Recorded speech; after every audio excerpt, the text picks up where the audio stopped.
महाराष्ट्रात लग्न म्हणजे आता आनंदाचा सोहळा नाही, तर सरळ सरळ जुगाराचा खेळ बनलाय. लागलं तर सुख, नाही तर थेट शिक्षा. पूर्वी लग्नाला म्हणायचे 7 जन्माचं नातं, पण आजकाल हे कॉन्ट्रॅक्ट 7 तासाचं झालंय. आता वडवणी सारख्या खेड्यातच बघा ना, एक तरुण लाखो रुपये खर्च करतो. हळद, शेरवानी सगळं होऊन जातं. मुंडवळ्या बांधल्या जातात, अक्षदाही पडतात आणि सावध सावध म्हणायच्या आतच नवरी गायब. मंडळी, ही कहाणी कुठल्या सिनेमाची नाही, बीडच्या वडवणीतील अगदी खरी खुरी घटना आहे. बर, या घटना फक्त वडवणी पुरत्याच मर्यादित नाहीत, तर शहर असो की खेड, सगळीकडेच लग्न फसवणुकीच्या टोळ्या धुमाकूळ घालतायत. कारण काय? एका गावातच 100-150 घोडमुंजे, म्हणजे लग्नाचं वय उलटलं तरी अजून लग्न न झालेली मुलं. गावातले चौक, चावडी, ओसरी कुठेही बघा तरुण टोळके बसलेले असतात आणि त्यात आई वडील काळजीत. आणि हाच उतावळीपणा लक्षात घेऊन फसवणूक करणारे दलाल टोळ्या कामाला लागतात. काय आहे हा वडवणीतील सगळा प्रकार? का वाढते घोडमुंज्यांची संख्या? फसवणूक होऊ नये म्हणून काय करायला हवं? हे सगळं पुढच्या 7 मिनिटात आपण पाहणार आहोत. नमस्कार, मी कोमल आणि तुम्ही पाहतायत कार्यारंभ. 10 ऑगस्ट 2025 रोजी वडवणीत 29 वर्षीय ज्ञानेश्वर रोमन यांचं लग्न ठरतं. महादेव जनार्दन घाटे नावाचा एक एजंट मुलगी आणतो. राधा कैलास जाधव असं त्या मुलीचं नाव. मुलीकडून 2 लाखाची मागणी होते. शेवटी सौदा होतो 1,70,000वर. ज्ञानेश्वर 1 लाख रोख देतो, उरलेलं फोन पेवर असं म्हणतो. याचं सगळं रेकॉर्डिंगही होतं आणि त्यानंतर रात्री 11 वाजता लग्न होतं. पण 2च दिवसात नवरीची आई फोन करते, मुलीला परत बोलवा. आणि जेव्हा लोक तिला घेऊन जायला येतात तेव्हा ज्ञानेश्वरला संशय येतो. तो लगेच पोलिसांना कळवतो. पुढे सगळा प्रकार उघडकीस येतो. वधूचं खरं नाव असतं राधा मुन्ना शर्मा. ती जालन्याची असून तिच्या टोळीत इतर 9 जणांचा सहभाग असतो. ही टोळी लग्नाळू मुलांना लक्ष्य करते, पैसे उकळते आणि नवरीला दुसऱ्या दिवशी पळवते. पोलिसांनी गुन्हा दाखल केला, पण ज्ञानेश्वराचं स्वप्न भंगलं. पण हा प्रश्न फक्त एका तरुणाचाच नाही, तर हे महाराष्ट्रातील मोठ्या सामाजिक समस्येचं छोटंसं उदाहरण आहे. 2018-19च्या आर्थिक सर्व्हेनुसार महाराष्ट्रात 53.5% पुरुष आणि 42.5% स्त्रिया अजूनही अविवाहित आहेत. नॅशनल फॅमिली हेल्थ सर्व्हे 2025 सांगतो की 20 ते 30 वयोगटातील 11% स्त्रिया आणि तब्बल 30% पुरुष अविवाहित आहेत. ग्रामीण भागात हीच परिस्थिती वेगळी आहे. तिथे अजूनही बालविवाह मोठ्या प्रमाणात होता. 2024-25 मध्ये जानेवारी पर्यंत महाराष्ट्रात 1246 बालविवाह रोखले गेले. 2018-19 मध्ये ही संख्या फक्त 178 होती. म्हणजे समस्या कमी न होता वाढली आहे.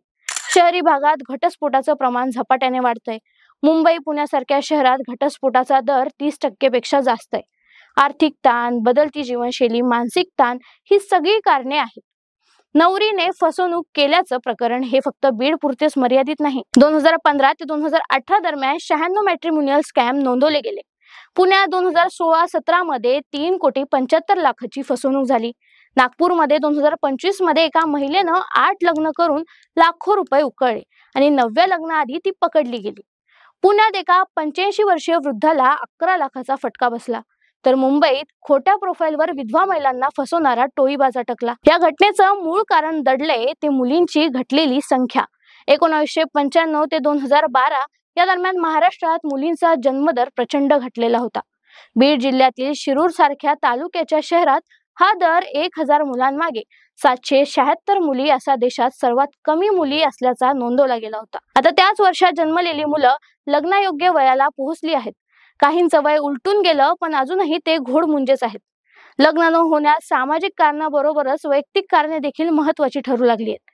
मुलींचा जन्मदर कमी असण्याबरोबरच मुलींनी शिक्षणात घेतलेली झेप हे एक मोठं कारणही यामागे आहे. त्या मानाने मुलांची शिक्षणाप्रती असलेली गोडी कमी झाली, म्हणून डॉक्टर झालेली मुलगी डॉक्टरच नवरा हवा म्हणून हट्ट धरते. महाराष्ट्रात वय उलटूनही लग्न न झालेल्या मुलांमध्ये शेतकऱ्यांच्या मुलांचा मोठा समावेश आहे. शेतीला जुगार म्हणून पाहिलं जात असल्याने कुठलाच वधू पिता फक्त शेतीवर उपजीविका असलेल्या मुलाला आपली मुलगी द्यायला तयार नाही. मुलीची पसंती मेट्रो सिटीत काम करणाऱ्या मुलांवर जास्त मिळते. त्यामुळे ग्रामीण भागात ही परिस्थिती चिंताजनक झाली. तर शहरी भागातील मुली मोठ्या पॅकेजचा मुलगा शोधत आहेत. इतकंच काय, पण त्यांचा बँक बॅलन्स, सिबिल स्कोर तपासूनच मुलगी दिल्या जाण्याचे प्रकारही वाढलेत. मुलींना मुलाच्या आई वडिलांसोबत राहण्याचा त्रासदायक वाटू लागल्यानेही मुलांना मुली मिळत नाही. दुसरीकडे फक्त मुलींचे किंवा त्यांच्या मातापित्यांकडून केले जाणारे वर्तनच कारणीभूत नाही. मुलांना अल्पज्ञानावर पोटभर पगाराची आणि कमी कामाची नोकरी हवी असते, जी शक्य नाही. थोडं स्किल आलं की इगो वाढतो आणि ते एका जागी टिकून काम करू शकत नाहीत. परिणामी सिबिल खराब होतो.